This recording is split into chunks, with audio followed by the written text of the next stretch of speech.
With the U.S. presidential election running into a quagmire and analysts scratching their heads as regards how possible, making further progress can be, there are those who are already drawing comparisons with the trend of election in much of Africa and South America. These regions of the world have traditionally been put under scrutiny by the American government and civil society for perceived misapplication of the rudiments of democracy. And so, as the table turned, is it time for Nigeria and Africa and the rest of the world to start sending observers to elections in the United States, not necessarily to learn, but to teach? Our guest for this will be Professor Akin Oyebode, a foreign affairs expert and a former dean, Faculty of Law, head of Dept of Jurisprudence, University of Lagos. It's a pleasure to have you, Prof. Most importantly, this is a very valid question because I think a group in Zimbabwe, Zambia, yesterday, Zimbabwe, they put out a message as regards this, pretty much telling America to behave. What's your take on this, Prof? Well, it seems that the wheel has turned full circle. Like you observed, they used to teach us lessons about democracy. Now it's our turn to give them the comeuppance in terms of democratic practice, especially with a president like Donald Trump, who shoots from the hip and doesn't like taking prisoners. You can see what he has reduced American politics to. He refused to accept defeat in the face of loss of his stranglehold on the American political system. So I think history is doing a turnaround now to enable Africa and less endowed people to teach Uncle Sam one or two things about democratic praxis. Well, Prof, Africa was not part of the issues, either during the campaigns or during the presidential debates. But Africans have shown so much interest in what is going on in the United States. How should African leaders, institutions relate with the possibility, for example, of a Biden presidency, which seems almost certain, according to analysts, or what should be our expectations? Well, Joe Biden appears to be a more temperate, more humane political leader. And if he finally occupies the White House, it gives some signal of a better state of affairs between the United States and African countries. Don't forget the running mate or incoming vice president is a little bit of African because the father came from Jamaica. So with Kamala Harris as VP, and you can see the role that Obama had played in the run-up to the elections, I think Africa can heave a sigh of relief that better things are coming for us with a Biden-Harris team. We don't need to be too optimistic, but because the more things change, the more they remain the same.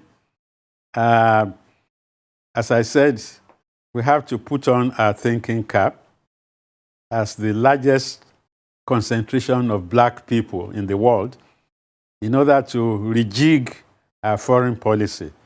Right now, Nigeria does not appear to have given any thought to the idea of reorganizing our foreign policy. But with Biden in the White House, I think we have to go back to the drawing board in terms of who represents us in the United States, in terms of the strategic decisions that we have to take, in terms of consolidating our stature within the international system. as I said, these are going to be interesting times. So we have to prepare well to put Nigeria on a high vista within the international system. Thank you, sir. But can we really heave a sigh of relief? As you said, Kamala Harris has Jamaican origins, not African. Obama, who had African origins, has his foreign policy seriously questioned, even by a lot of Africans who support Donald Trump, who, in his own turn, largely ignored Africa. What do we need to do to get Africa on the front burner with the Biden-Harris administration? Well, I said one or two things previously to the effect that we have to rejig our representation in the United States. It was a little bit awkward to send an 83-year-old man as ambassador of Nigeria to the United States.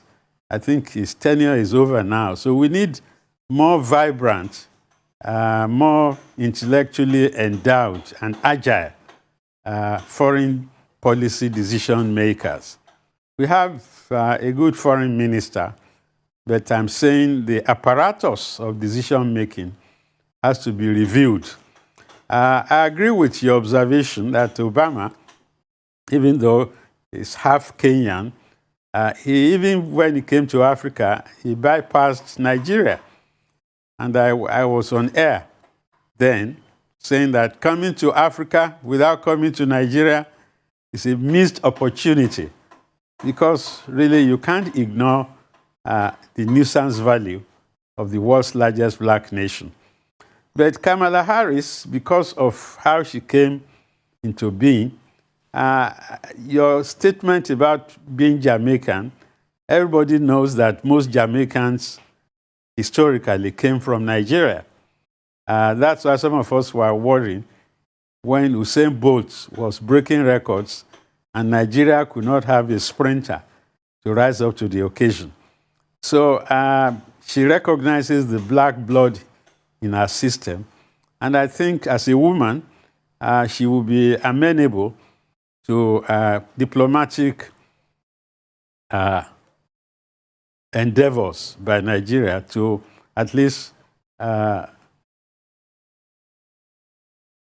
do things on a different plane, to run the circle or run the square, as they say, so that Nigeria can again be taken seriously. You know, Donald Trump used to talk of Africa as little countries. The only thing he said recently interesting was to acknowledge Nigerians that went out to demonstrate in his favor. But Joe Biden is a tested American politician who will acknowledge, as I said, the nuisance value of a country like Nigeria. There are at least 30,000 Nigerian physicians in the United States of America, and there's hardly any university worth its salt in America without some African presence, either as students or as professors. So quite sincerely, I think Nigeria can be very optimistic, guarded optimism, like I said, because the Americans will still be the Americans. I left Harvard Law School 45 years ago, and when I was a student, I was the only Nigerian in the law school then, but there were Africans in Harvard, and I remember the late professor, the former vice chancellor of UI, who was the only black professor with an office in Widener. That is the largest library amongst the 99 libraries that Harvard had. So you can say that we are well known, we are well recognized for our qualities, especially the Nigerians who are in America, who have made good and contributed significantly to the upkeep, of America. So we are not going to be newly introduced to Joe Biden. Everybody knows who Nigerians are. So I think we can exploit the good name we have built over the years to put things on an even keel. That is what I meant by guarded optimism. And in the spirit of claiming, it will also interest us to know that Kamala Harris' sister, I think, is married to a Nigerian. So, I mean, there is this Nigerian thing going on there. I mean, that's just apart from it. But I want to talk about critical issues as regards security. Based on what happened recently, the joint operation between Nigeria and America, you know, to be able to release that hostage, would you say that's the beginning of greater collaboration? Also not forgetting the fact that the federal government of Nigeria claims that the reason why it's not been able to gain weapons or to buy weapons from America all this while is because of a certain law called the Leahy Law in America that prohibits the sale of weapons to people and countries that America, to put the word very summarily, is not really that comfortable to sell weapons for. That Leahy Law is still there. We could only just recently order for a Super Tucano, but during Obama's administration, we couldn't. So how would all of that change under Joe Biden?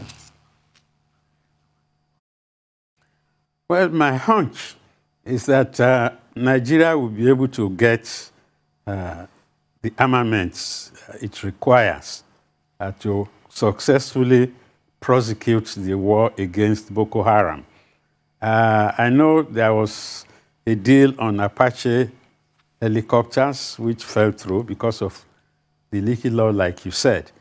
But the world is changing rapidly, and the America needs friends.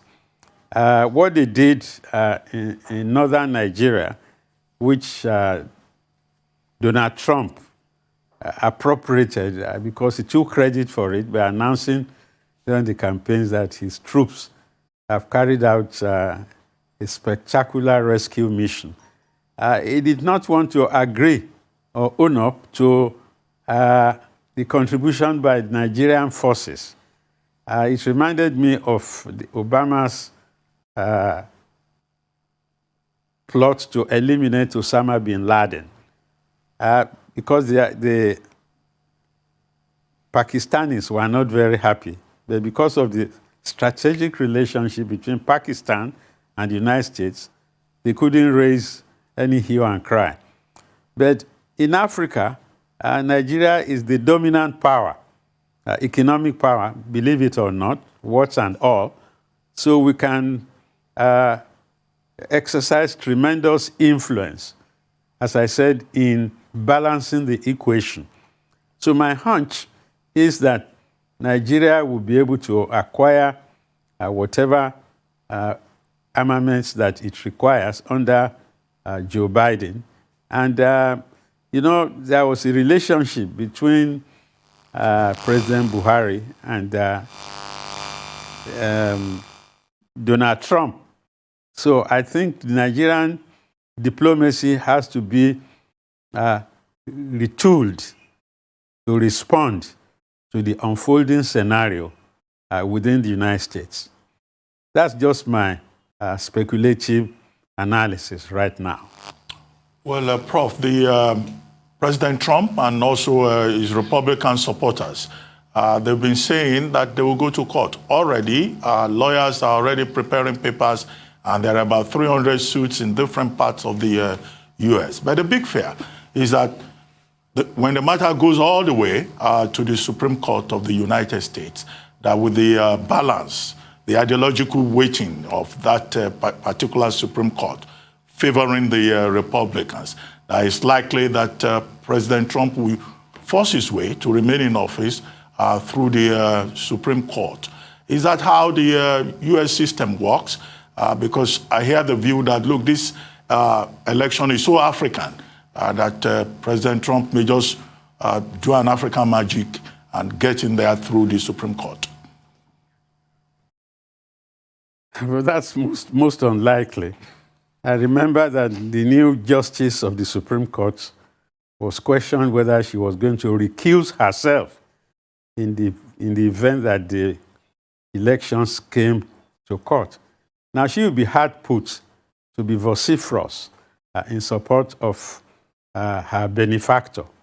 The latest count is that Trump has taken out matters on 3 cases in America But you see, I don't know what the grounds are, because the Americans also agree to the principle that he who asserts proves. So if there's any case of malfeasance or injustice alleged, then the onus will be on Donald Trump and his lawyers to establish proof that such thing occurred. That will not be all that easy. The Democrats also have their team ready and waiting to combat Donald Trump through the courts. You see, in the American system, the courts are the decider of any dispute. Even brothers take brothers to court in America. And the judiciary is so central in the scheme of things. And once the judiciary pronounces, that will be the end of discussion.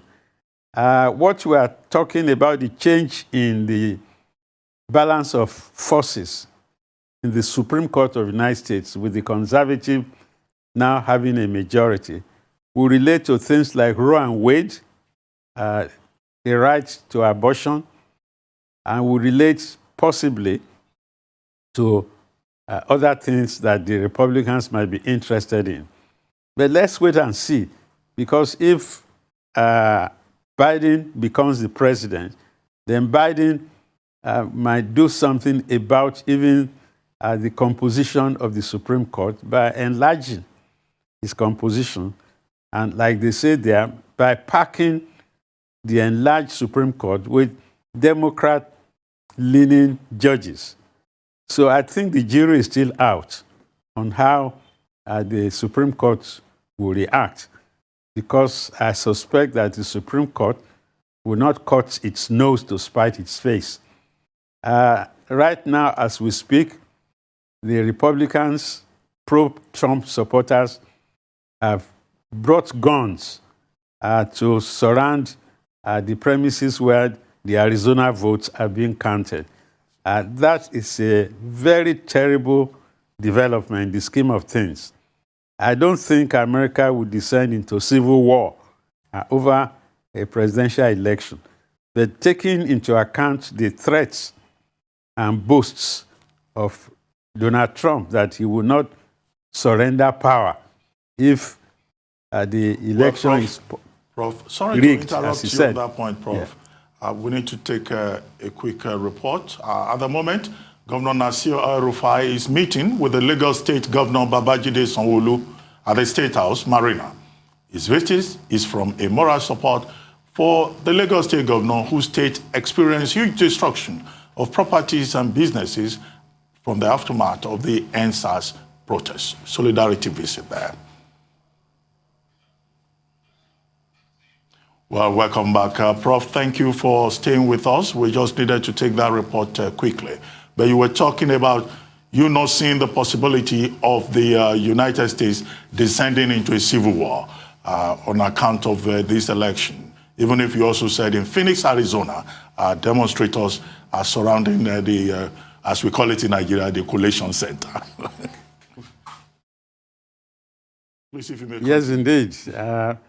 But I think Trump will not ride his luck too hard because the Americans don't believe that their country is a banana republic, that somebody can just ride roughshod over.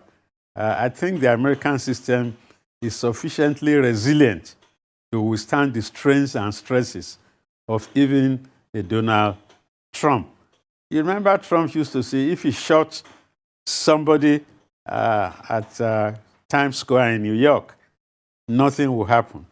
His braggadocio is fulsome, but I'm sure the American system, as I said, is strong enough to take care of even a Donald Trump.